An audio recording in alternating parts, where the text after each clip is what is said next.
Welcome back to Glitch Snitch.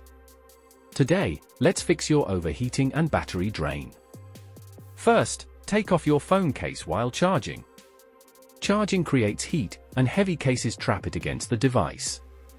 Removing the case prevents your battery from cooking. Next, shut down Background App Refresh. Open Settings and tap General. Select Background App Refresh. Tap Background App Refresh at the top again and switch it to off. This stops inactive apps from refreshing content silently in the background. Third, adjust your location services settings. For that, in Settings app, select Privacy and Security, tap Location Services. Scroll through your list of apps.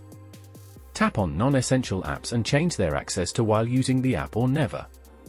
This stops your GPS antenna from constantly running and drawing power in the background. Fourth, manage your display power. For that, in Settings app, tap Accessibility.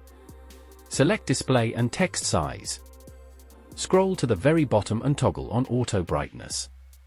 Right above that, switch on Reduce White Point and adjust the slider. This dims bright pixels and cuts display power draw significantly. Finally, enable optimized battery charging. For that, open Settings and tap Battery. Select Charging. Switch on Optimized Battery Charging. This stops your phone from sitting at full capacity overnight. Try these quick settings out, let me know your battery health percentage in the comments, and subscribe to Glitch Snitch for more tech fixes.